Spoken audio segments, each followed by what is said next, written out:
Today on Secular, a major update on the Trump ballot ban heading to the U.S. Supreme Court. Keeping you informed and engaged, now more than ever. This is Secular. We want to hear from you.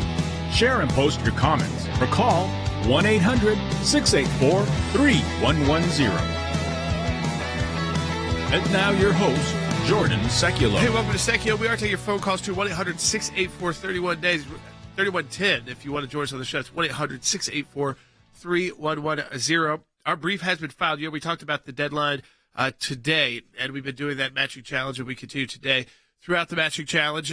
And you'll be able to see it up at aclj.org and on the Supreme Court website. So the reply brief has been filed. It's the third brief filed in this case just to the Supreme Court. Remember, this is all out of Colorado, where we represent the Colorado Republican Party, and the oral argument will be on Thursday before the U.S. Supreme Court. But remember, we also won in Michigan, West Virginia, Minnesota, and Oklahoma. We were intervening in Virginia and Wyoming, and as well as filed amicus in Michigan on behalf of Oklahoma, Colorado, West Virginia, Kansas, Wyoming, North Dakota, Wisconsin, Delaware, Georgia, Nebraska, Maine, Idaho, Rhode Island, and Ohio.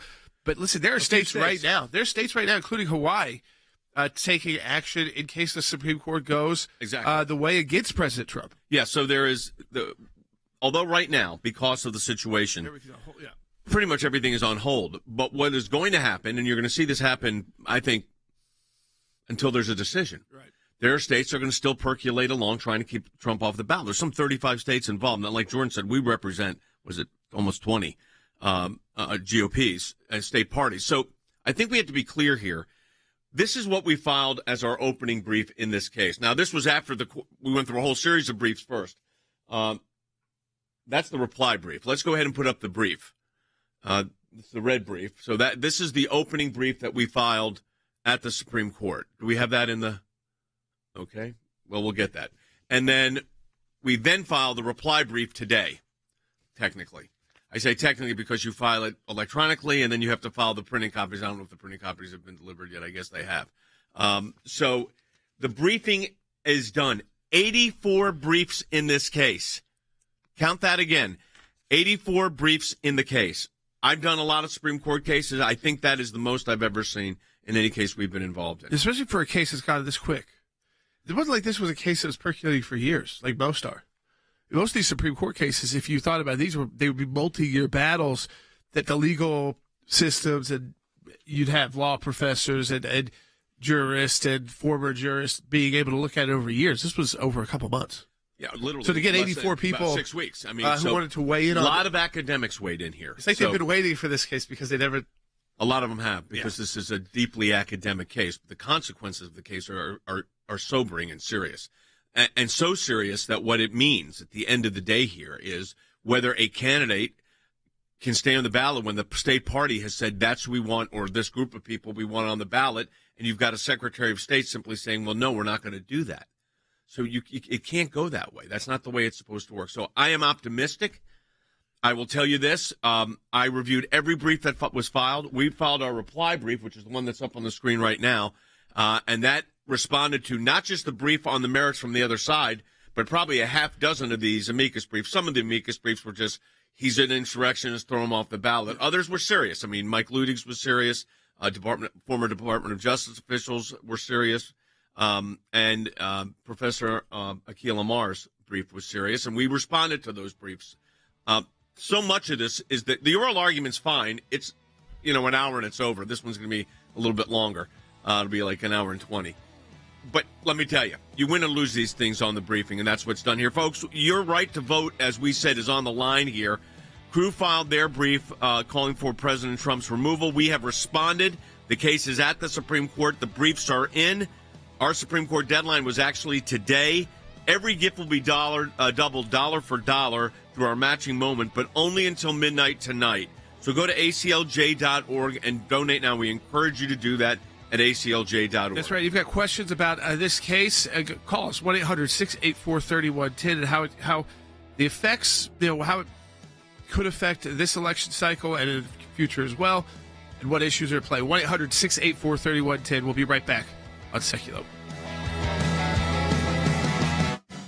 United States Supreme Court will hear oral arguments this week over whether former President Trump should be removed from Colorado's primary ballot. Trump's attorneys have claimed the Supreme Court ruling to remove him from the ballot would, quote, unleash chaos and bedlam. The brief of the Colorado Secretary of State, her brief says this: just as Colorado cannot be forced to place on its presidential primary ballot a naturalized citizen, a minor, or someone twice elected to the presidency, it also should not be forced to include a candidate found by its courts to have violated his oath to support the Constitution by engaging in insurrection. There's a big difference between an age requirement and this. First of all, it depends on your ruling on a series of questions in order to even get Trump disqualified. It's got to apply to a president, which has been contested. It has to be self-executing, allowing the state to act unilaterally. And then finally, this has to be an insurrection. To disqualify someone who is currently the leading presidential candidate, you need an absolutely clear constitutional basis for doing so. And legal scholars and historians are all over the map on how this procedure works. So for that reason, I think the Supreme Court is going to be very cautious. Down this road lies madness. If you can have a single outlier like Colorado effectively decide the election, because let's assume this was California.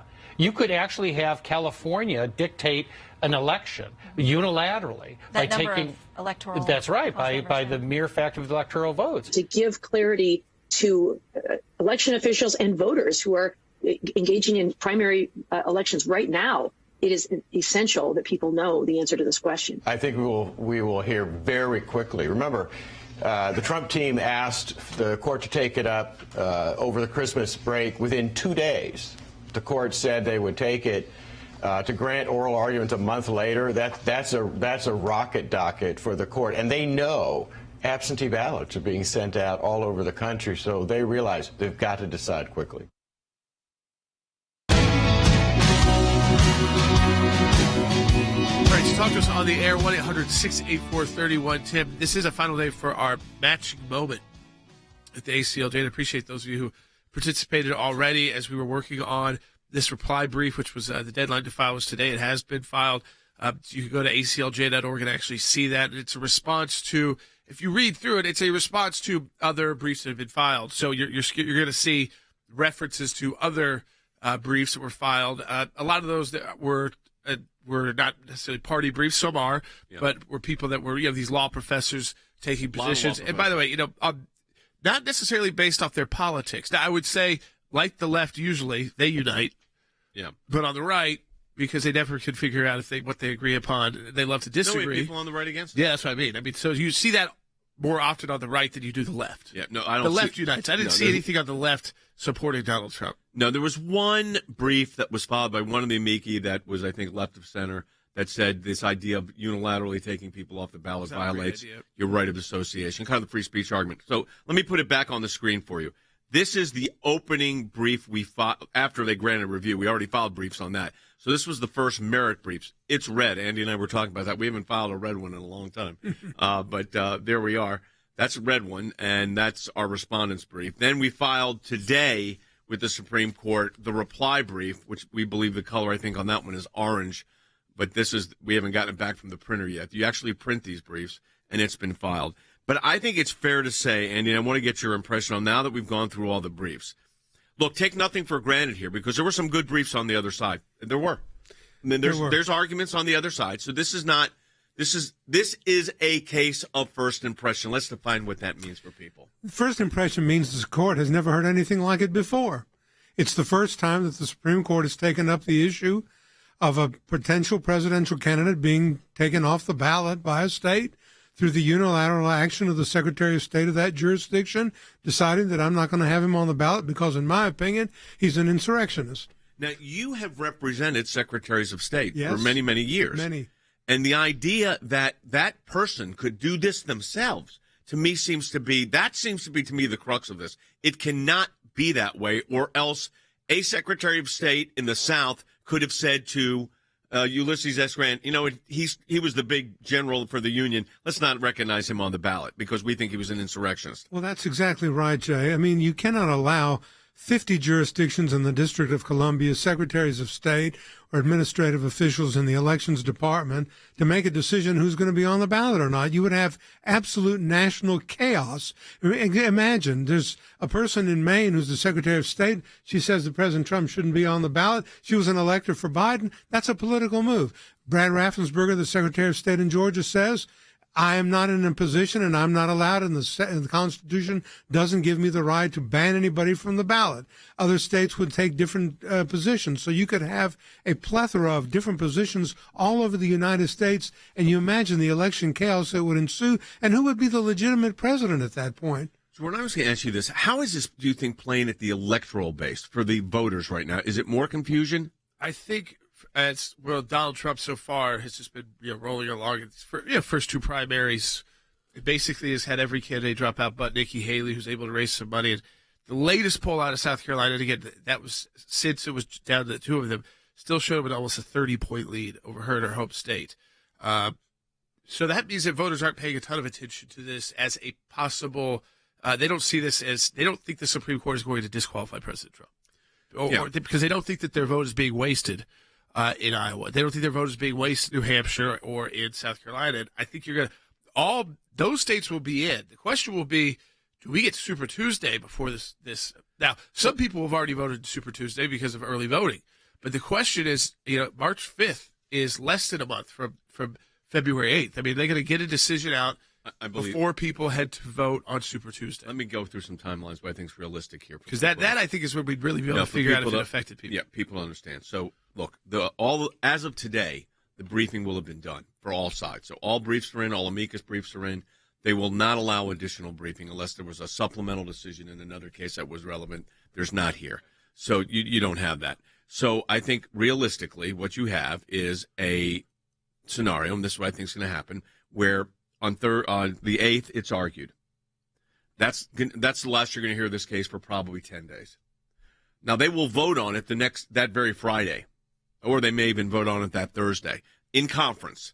And what that means is they go through in reverse order of seniority, and the Chief Justice is the conference chair for that, and says, how do you vote? How do you plan on voting? What is your sense of where you want to vote? And in that voting, what they decide is where they're coming out.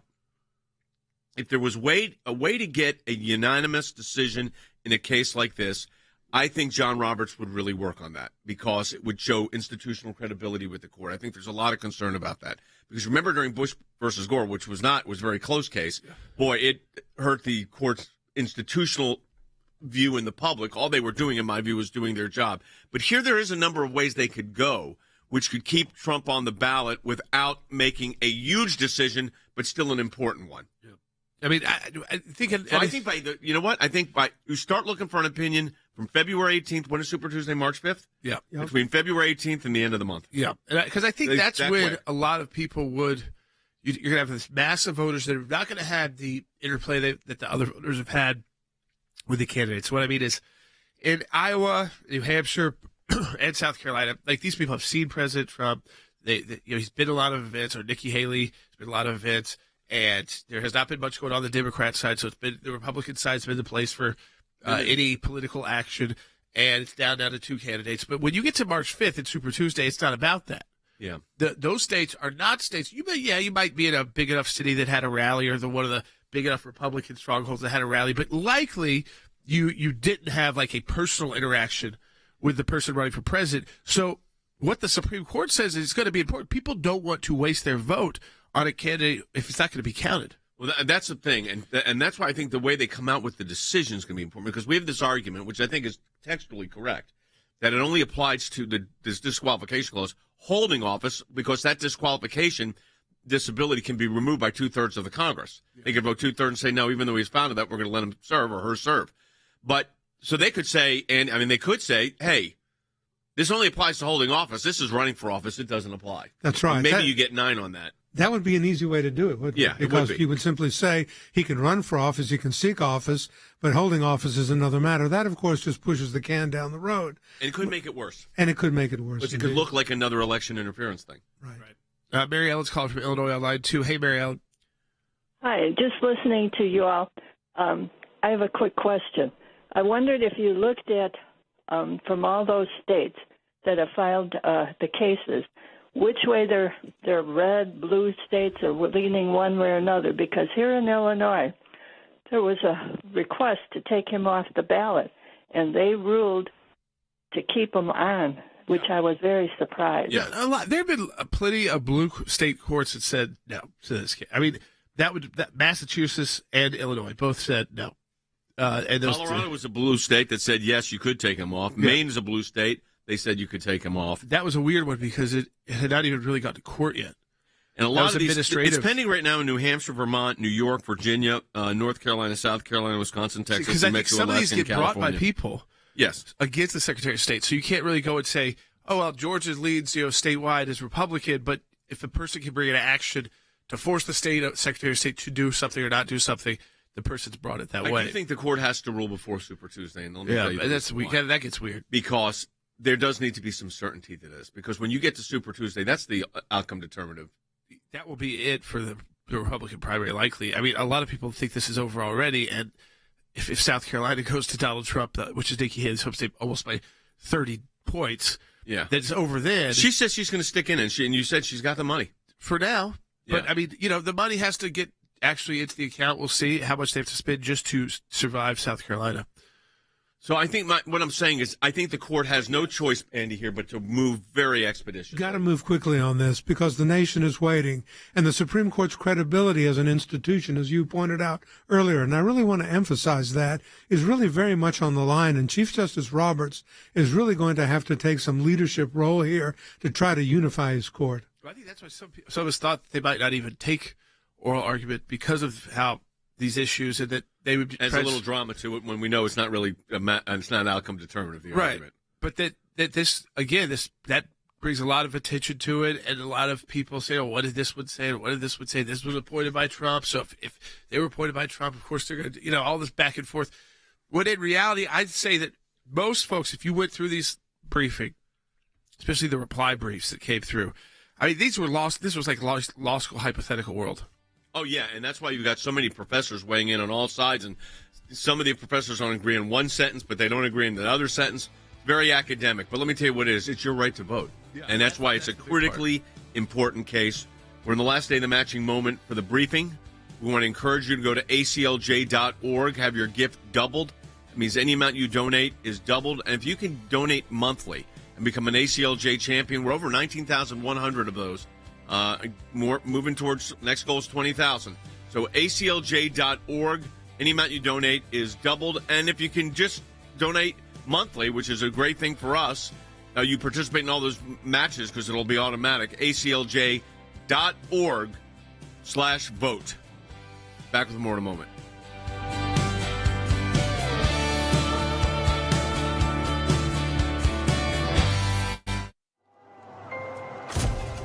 Some people think champions are born, that it's a title that requires something only a handful can ever possess. There are times in our lives that we are called, every one of us, to step up and serve a cause greater than ourselves. Even when the loudest voices in the room say it's wrong, that it can't be done. It can be a difficult stand, but it's one any of us can make, including you. You can be the change. You can make that difference. You can be a champion. We cannot do what we do without you. By becoming a monthly donor, you can become a champion of life. A champion of liberty, a champion of freedom. Please join us. Become an ACLJ champion today.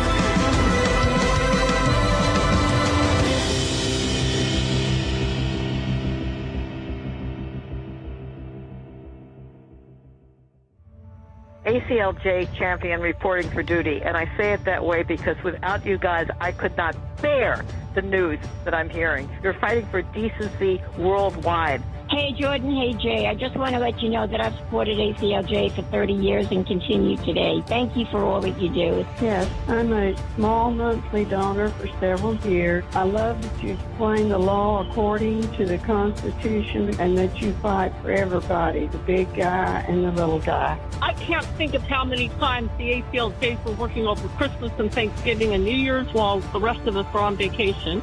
Is there any other organization in our country that would be fighting for these kinds of things? This country I believe it's an emergency. You've said it, Jay, but we are being attacked in the legal realm. We need brilliant and dedicated attorneys for what ails us. Let's make sure the ACLJ has the armor it needs through our giving to fight for us. Please join our family of supporters. Have the peace of mind to face the new year boldly.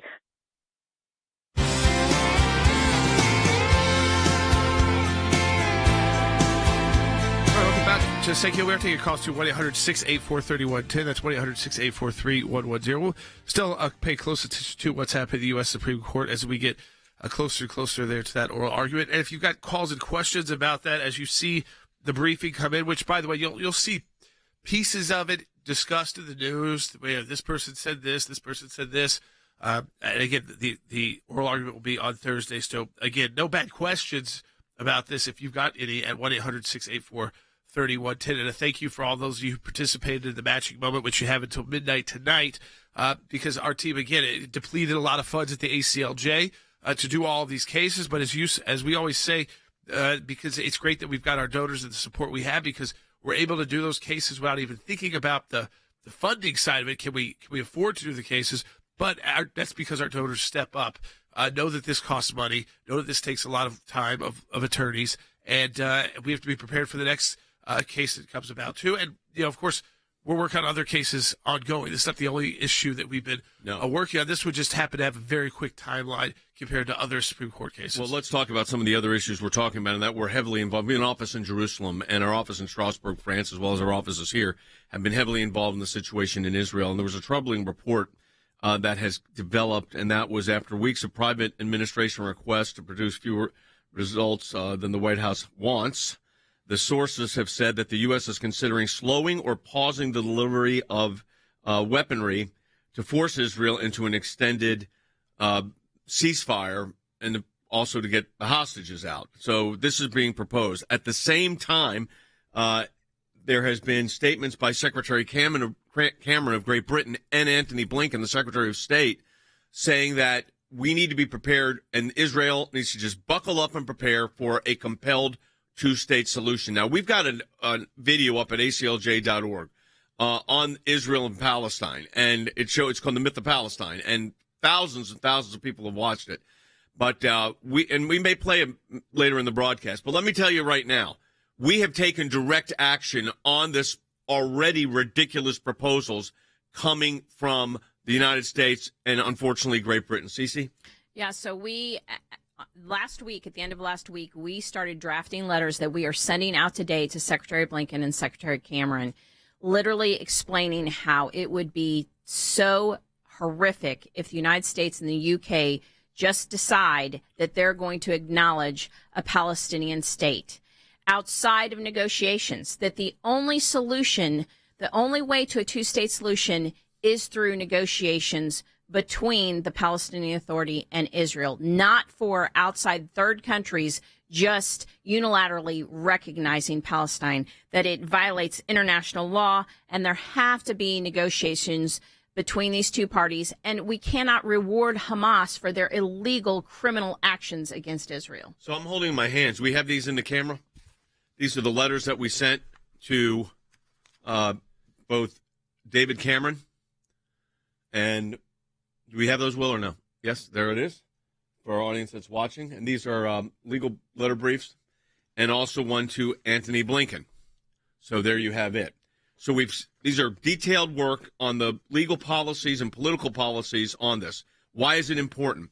Because as this conflict continues and as the pressure is being put on the administration, and it is, I want to defend Israel's right to exist as a Jewish state, folks, and it's under attack in a way we have never seen in our lifetime. So moves like this become very important. There's another issue that's up right now at the International Court of Justice, and we filed in that over a year ago. It's an advisory request. We're looking at maybe even updating that.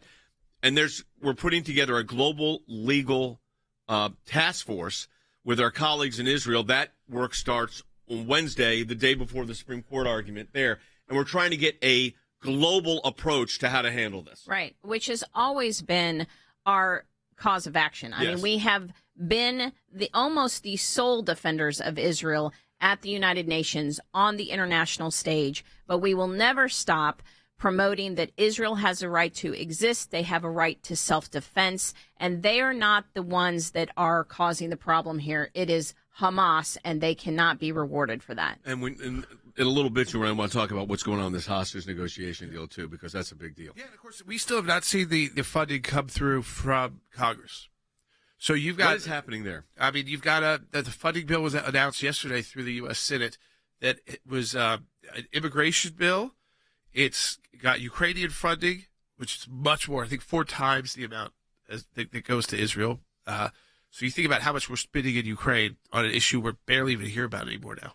And it's I think like $70 billion. I think Israel was about $17 billion, and so Ukraine was in the $70 billion. But it also had some border security measures. There's agreement in the Senate on some of this between Senate Republicans and Senate Democrats, but then House Republicans said no. Because remember, they said, why can't we just get the Israeli funding done? Ukrainian funding we want, accounting of, and border needs to be border. Why does it all why is this all tied together? It's all These politics. issues don't work together. But yeah, there's a lot of politics behind this, especially with Democrats, because they're getting a lot more pressure inside their own party not to support Israel. Exactly right. Let me play for you what David Cameron said about this issue of governance once this war's over. Fundamentally, there are 4 things have got to happen. Once this conflict is over, we've got to see a Palestinian-led government in Gaza and the West Bank. We need a concrete plan of support for that government and a plan to help reform and support the Palestinian Authority. We've got to see a massive reconstruction plan for Gaza after this conflict is over. And crucially, we've got to see a political horizon towards a 2-state solution. If you play our video, how long is the video that we have? Is too long? Yeah, it's too long for this segment. Maybe play it at the end of the broadcast today. This 2-state solution idea, folks, has got, let me tell you the likelihood of that, 0. There have been attempts in the last 50 years, 60 years to do it. There's been all kind of agreements signed. Oslo, River Plantation agreements. I mean, there's been all these agreements. Even the Abraham Accords. But when something like as horrific as what happened, the likelihood of that is ridiculous. And when you understand the history of this, you would never support a 2-state solution. That's right. And Israel has agreed every single time. Yes. And the Palestinian Authority, the Arabs that live in the West Bank and Gaza Strip, they never hold up their end of the bargain. They never want to agree. They don't even acknowledge that Israel has a right to exist. How can you negotiate with someone who doesn't even think you have a right to exist? There's a proposal right now is to give a lot of the territory over to the Egyptians. And the problem is the Egyptians don't want it. Right. Because the people living in there, the Arab Palestinians, if you want to call them that, Arabs living in that area, Gaza and the West Bank, have caused a lot of havoc to governments, including the assassination of President Sadat. Yep.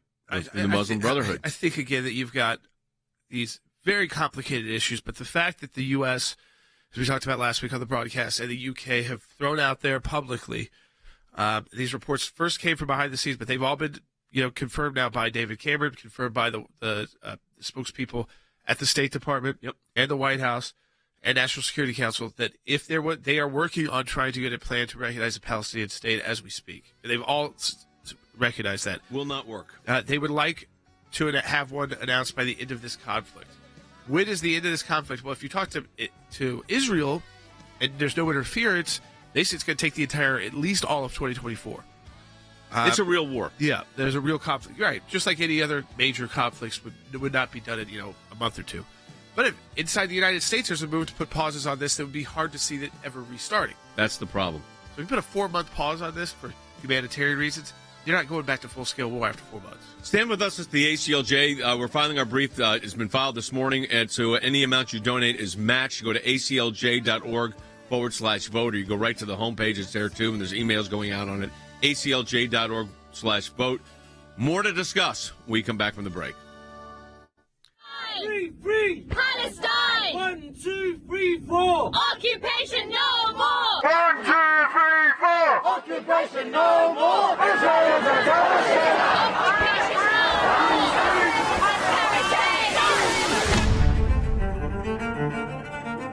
more! The myth of Palestine is a dangerous and false narrative being perpetuated by those who seek to harm the Jewish people.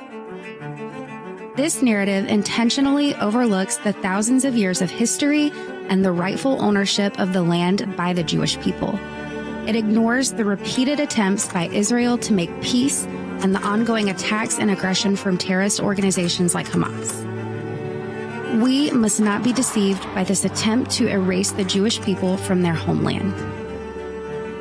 Learn more at aclj.org/defend Israel.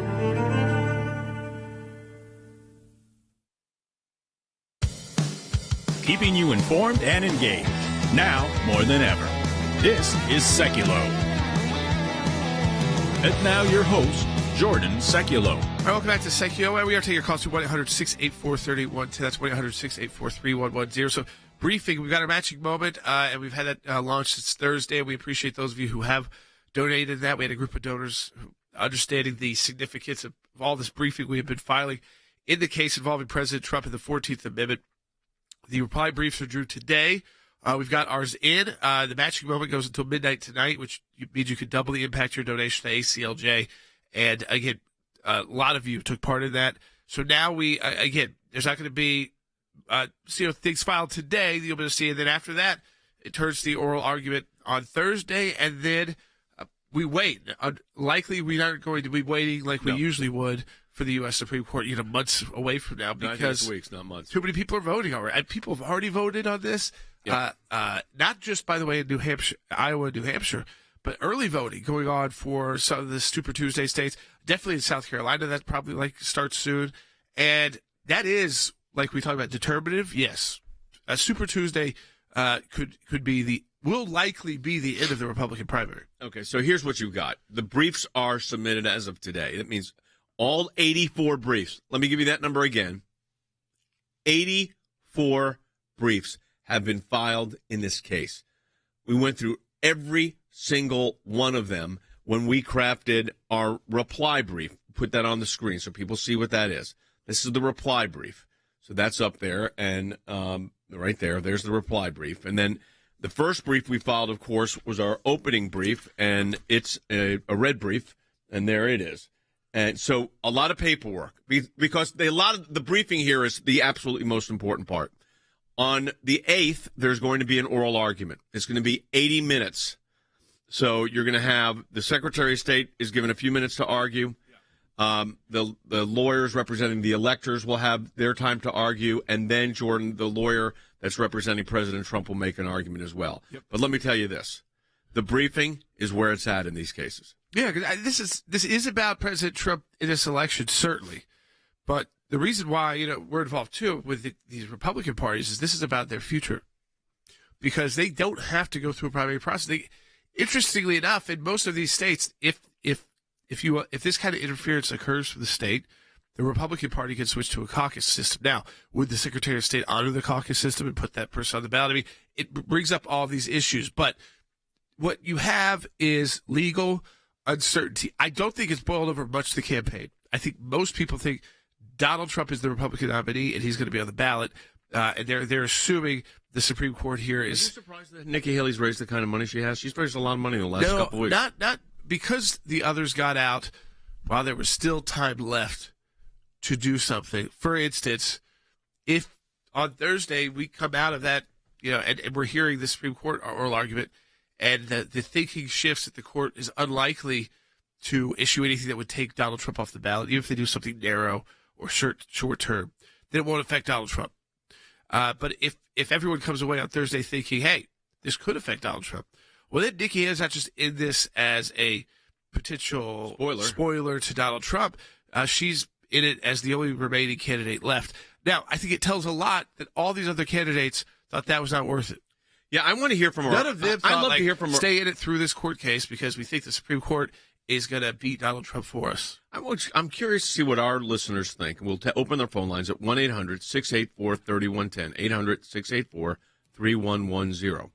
Do these court cases impact the way you're thinking about which candidate you're going to support, or are you kind of immune to it right now? I think if the U.S. Supreme Court comes out and says your vote for Donald Trump doesn't count, people are not going to vote for Donald Trump in some of these states. Now, could he still win the nomination in enough of these states? Yes. Then you get the issue of does it matter in the general election? We'll talk a little bit about the likelihood of that. Does the Supreme Court look at it from the primary perspective only, the nominating process, or are they also going to just kind of end this once and for all so that you would know that if you vote for this person in the primary, you ultimately can actually vote for them in the general. By nature, the court is incremental. Yeah. So they may not give a sweeping opinion here. We'll know soon enough, but But it gives it puts a lot of deadlines on them.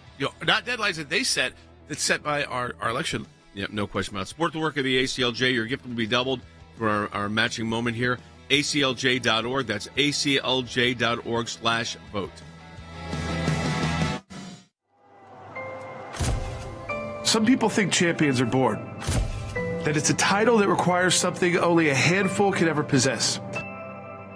There are times in our lives that we are called, every one of us, to step up and serve a cause greater than ourselves. Even when the loudest voices in the room say it's wrong, that it can't be done. It can be a difficult stand, but it's one any of us can make, including you. You can be the change. You can make that difference. You can be a champion. We cannot do what we do without you. By becoming a monthly donor, you can become a champion of life. A champion of liberty, a champion of freedom. Please join us. Become an ACLJ champion today.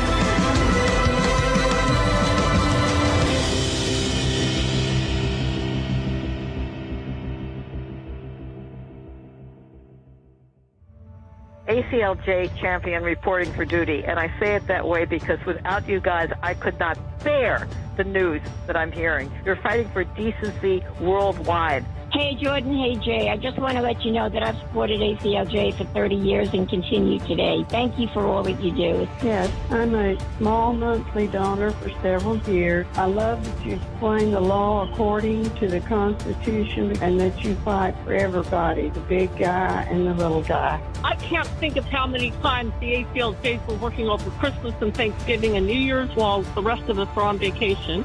Is there any other organization in our country that would be fighting for these kinds of things? This country, I believe, is in an emergency. You've said it, Jay, but we are being attacked in the legal realm. We need brilliant and dedicated attorneys for what ails us. Let's make sure the ACLJ has the armor it needs through our giving to fight for us. Please join our family of supporters. Have the peace of mind to face the new year boldly.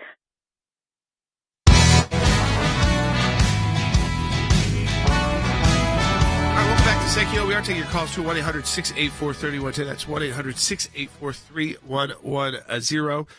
So we've got news, too, on our FOIA side as well. The FBI, specifically on your social media. This goes back to 2020, before the election. The laptop. We actually filed this FOIA.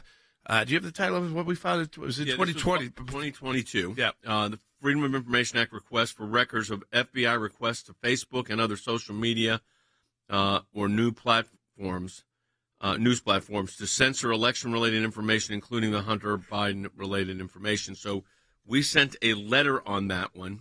We followed it up with a lawsuit. Let's put that lawsuit up on the screen here. This was the lawsuit we filed when we didn't get an adequate response. Can we get that up? Okay. And do we have it up? We do not have it.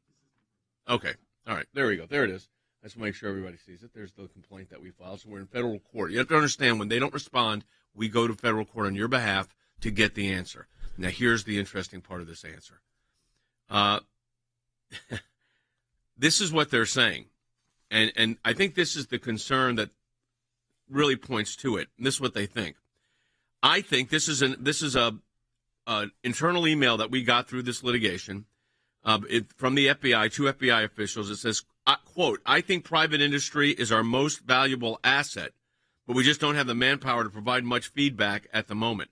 But I think private industry is our most valuable asset to spy on American people." That's what they're talking about here. About Facebook in the next email. I mean, so they're talking about, again, to utilize social media accounts. This is going to be what's most valuable to us when it comes to elections. And we know that there was a lot of mis and disinformation put out by the FBI, including the fact that social media accounts were shut down including the New York Post, which is, I think, the second biggest newspaper in the United States.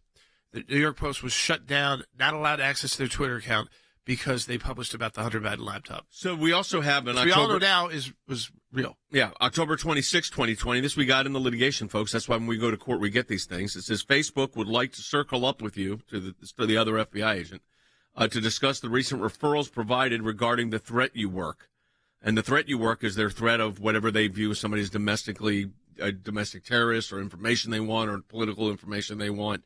Please let me know your availability. Harry Hutchinson, Director of Policies here. We've been very engaged in this. We have a lawyer, Craig Parshall, on our team who does nothing but social media litigation. I mean, that's what he does for not just for us, but for organizations all over the country. But this, Harry, this is chilling. Absolutely. So essentially what we have is a conspiracy between the federal government and private parties. And this conspiracy is very, very important because it enables the federal government to escape the barriers set up by the First Amendment. Each of us has the First Amendment right to disseminate information, but the federal government, through the FBI and the Department of Homeland Security, have set up a curious network. They believe you can divide information into misinformation, disinformation, and malinformation.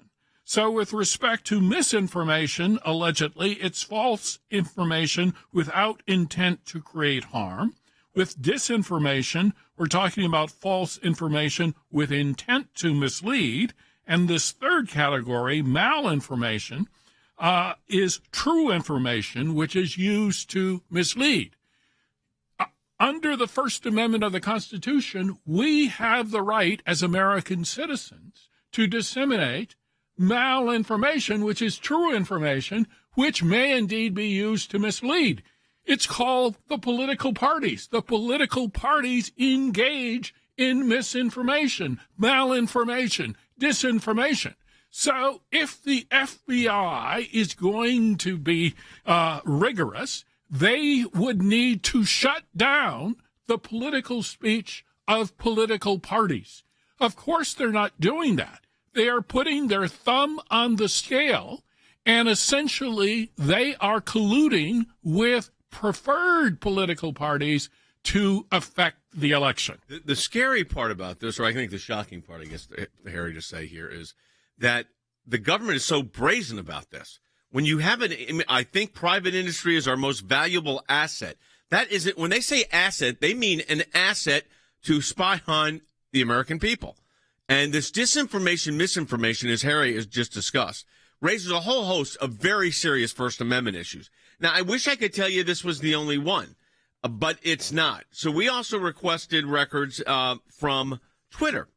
Request for records regarding Secretary of State Katie Hobbs' communication with Twitter, Facebook, and Instagram on January 7, 2019 through January 1st, 2023. And this was all information there. Here's what we get back. This is Murphy Herbert, the comms director for the Arizona Secretary of State. We are putting together our materials for the volunteers monitoring Twitter on Election Day. I mean, think about this, folks. I have these reporting protocols from the last cycle. If you see, Harry, just talking what you said, dis or misinformation on Google or YouTube, please get a screenshot and then send it to a link to the issue and a description of what is inaccurate to the following. And then it gives Google people to send it to. Yeah. And this was from the last election cycle. So that means they were doing it back in 2020. And then in 2022, they had this for Google and YouTube. And they also say that we were going to put together our protocol for Twitter as well, which, remember, would have been different. Obviously, the use of that every election cycle has been a little bit different. So the bizarre thing here, I think, that we're finding out is that going all the way back to the previous election cycle, so going back to 2020 in the presidential election, they had volunteers sending direct info at a state level to actual staff at Google who could then literally take down people's post on social media, their private posts from their private accounts. So when the FBI kept saying what their best asset is the social media accounts, how to use it, well, there's how they start. So we're bringing to put all this together through these two pieces of FOIA that we're working on. Yeah, this is election interference right there. One we got through litigation, the other we got through voluntary compliance, but they were using then volunteers to notify those tech companies who the FBI is already determined to be their greatest asset. Absolutely. So it's also important to take that analysis one step further. Keep in mind at Twitter, at Google, and at most other social media companies, they have a significant staff of former FBI and CIA officers who are aligned with the federal government to stop the dissemination of information that the federal government believes is harmful. Right. So again, the federal government, directly or indirectly, is putting its thumb on the scale. And so one of the things I think that Congress needs to think about is placing a limitation on the ability of former FBI and CIA officers to go to work for these social media companies, because these social media companies, they are curating information and preventing the dissemination of free and fair information to the American people. They've almost become an arm of the federal government. I think we saw that in those hearings last week. So, because the Republican side, you had senators asking, like, why is there no one ever held accountable? Now we know why. There's in the Communications Decency Act and all those laws, they are exempt. You can't sue them. Correct. So the federal government, though, then has this power over them. So they get full exemption from whatever gets posted there, including criminal activity. And again, no one is saying that at Facebook they're like, well, let's encourage criminal activity. It's that they don't get held liable. So even if they know that there's a problem, and they do try to fix it, but they don't fix it, because people always, the criminals are always a step ahead of the private companies and the government.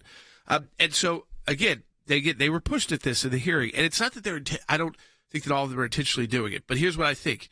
As long as they've got that protection from the federal government can ask them for information that they are not in a position financially to say no.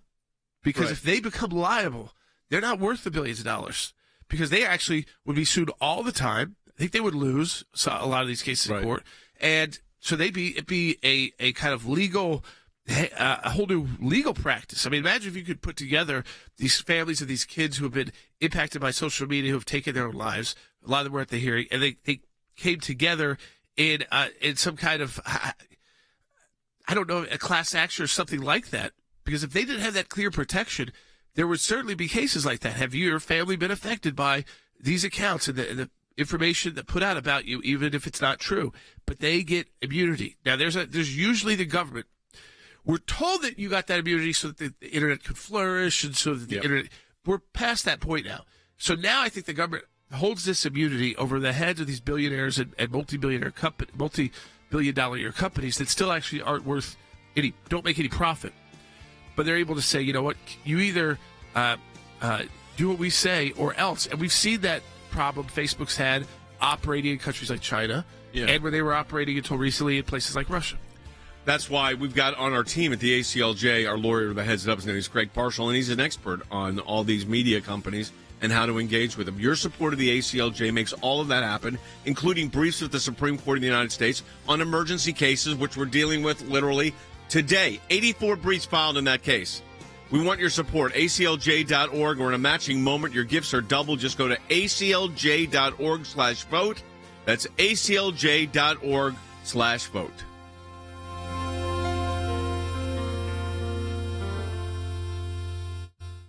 The U.S. says it's planning more attacks with Britain against Iranian-backed militias after carrying out dozens of airstrikes against targets in Syria and Iraq, as well as against the Houthis in Yemen, in response to the killing of 3 American military personnel in an attack on Tower 22 in Jordan last week. This was the beginning of our response. There will be more steps. Some of those steps will be seen, some may not be seen, but there will be more action taken to respond. The Pentagon says Iran's Revolutionary Guard was targeted, and 48 hours later releasing some details of the impact. 84 buildings either damaged or destroyed, it says. The targets included command and control centers, weapons depots, and drone storage facilities. But the U.S. did not hit targets inside Iran, leery of escalating a wider regional conflict. Have you ruled out strikes inside Iran? Well, sitting here today on a national news program, I'm not going to get into what we've ruled in and ruled out from the point of view of military action. Iran's president warned today, we will not start a war, but if a cruel force wants to bully us, the Islamic Republic of Iran will give a strong response. The longer this goes, the harder it is to put it back in a box. And that's where they're at right now. They really don't have an end state, and that's bad. President Biden right now is conducting a failed foreign policy that is putting our troops in danger. Our troops have been attacked over 200 times in Iraq and Syria during the Biden administration. And the 5 American troops who have recently died is tragic. And the president has got to reverse a failed foreign policy, if for nothing else than to protect the 30,000 troops we have in the Middle East. All right, welcome back to Secular. We are taking phone calls, too, as always, at 1-800-684-3110. That's 1-800-684-3110. Something we have been working on since, of course, well before October 7th. But the issue has gotten a lot of attention. Of course, we've seen protests even over the weekend in cities across the country. So it's not going away on either side of the issue. And it's actually affecting significantly the left. There's a lot of young voters saying they're not going to vote for the Democrat Party because it's too supportive of Israel. So you're getting statements out like, well, we're going to try to recognize a Palestinian state when this conflict's over. You have to wonder how much of that is playing politics with the American people. That they are trying to lock them in as young voters say, well, we're still the party you want to support if you're pro-Palestinian. And you'd think that after October 7th, this would not be a time when people said, you know what, this is what I'm going to join the Palestinian cause. But yet we've seen the U.S. and now the UK simultaneously say they would like to recognize a Palestinian state within the next year, both unilaterally and multinationally at the United Nations. Even with all the issues that they lay out. What we have put together at the ACLJ, something we put together, we want you to share with your friends and family. You go to aclj.org/defendisrael, is a documentary. We're going to show it now. It's quick, about Israel, but specifically the myth of Palestine. It's about 7 minutes. We have encouraged our radio audience, our TV audience, those of you on our social media pages, you can easily post this by going to aclj.org/defendisrael, because this has all the information your friends and family need before they go joining a protest on behalf of the Palestinians or Hamas. Let's take a listen, and of course, we're watching if you're on social media. Free Palestine! 1, 2, 3, 4! Occupation no more! 1, 2, 3, 4! Occupation no more! Israel is a terror state!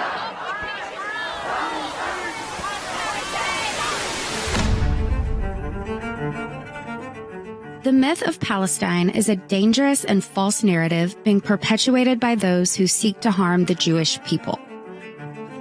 This narrative intentionally overlooks the thousands of years of history and the rightful ownership of the land by the Jewish people. It ignores the repeated attempts by Israel to make peace and the ongoing attacks and aggression from terrorist organizations like Hamas. We must not be deceived by this attempt to erase the Jewish people from their homeland.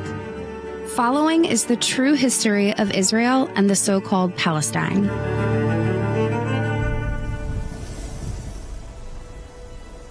We begin with Israel beginning in 1800 BC.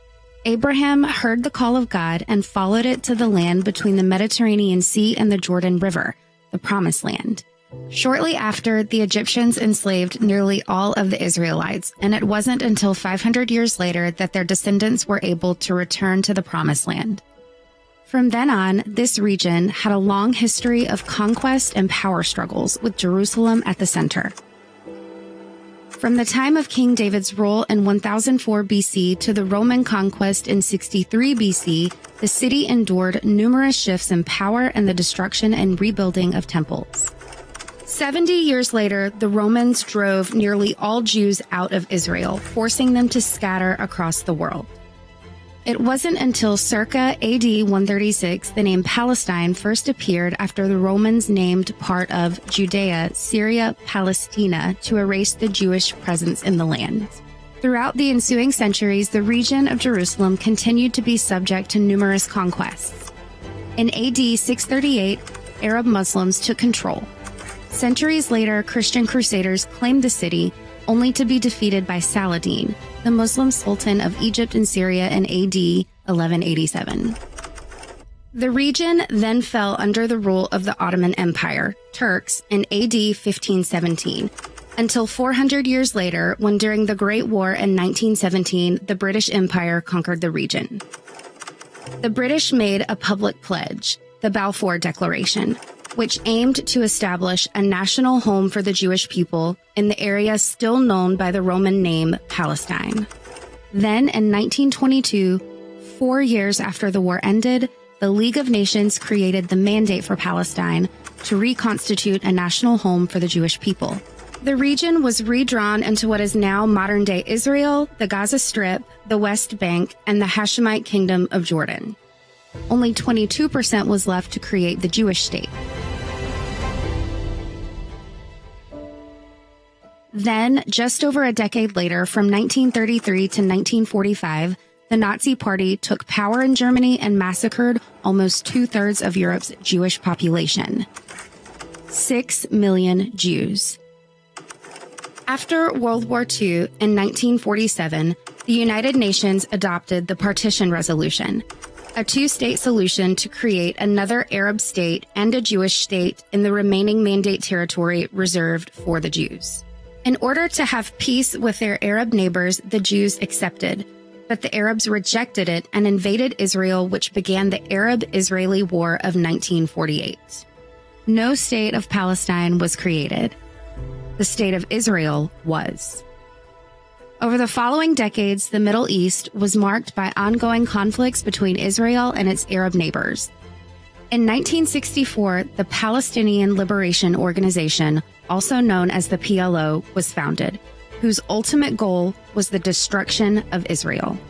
In 1967, the Six-Day War was waged by surrounding Arab countries. That's when the West Bank and the Gaza Strip became a part of Israel. Then, the 1973 attack on Yom Kippur began. In 1987, the terrorist organization Hamas was founded by members of the Muslim Brotherhood. That same year, Hamas began waging jihad, holy war, during the First Intifada against Israel in order to wipe out all Jews.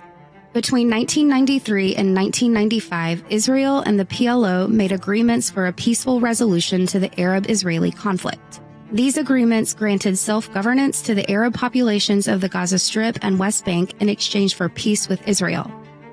Instead of peace, militants from the Gaza Strip and the West Bank continued their attacks against Israel. From 2000 to 2005, the Palestinians began a wave of terrorist attacks called the Second Intifada. Remember what this means: the eradication of Jews. So in 2005, yet another attempt to achieve peace was made, and Israel left Gaza, even though Gaza is a rightful part of Israel. In 2012, the UN General Assembly agreed to change the PLO's membership status at the UN from an observer organization to that of a non-member state with observer status. Observers generally have a limited ability to participate in the IGO, lacking the ability to vote or propose resolutions. Then, on October 7, 2023, the world was shaken by the horrific actions of Hamas as they launched a vicious attack on Israel. The death toll rose to over 1,300 innocent lives, including men, women, children, the elderly, and even infants. The atrocities committed by the attackers were unspeakable. Women were raped, dead bodies were desecrated, and over 240 people were taken hostage. What history clearly illustrates is that Israel did not steal any land from the Palestinians. In fact, there has never been a state of Palestine. The Romans gave the name to the area that includes modern-day Israel, the Gaza Strip, the West Bank, and the Hashemite Kingdom of Jordan. This land was stolen from the Jewish people, just as it had been for millennia before. Learn more at aclj.org/defend Israel. Our team did a really great job putting this together, and I want to thank them for doing this because it's very, very important for you to understand the history of this region. Support the work of the ACLJ in this matching moment at aclj.org. Your gifts are doubled. We'll talk to you tomorrow.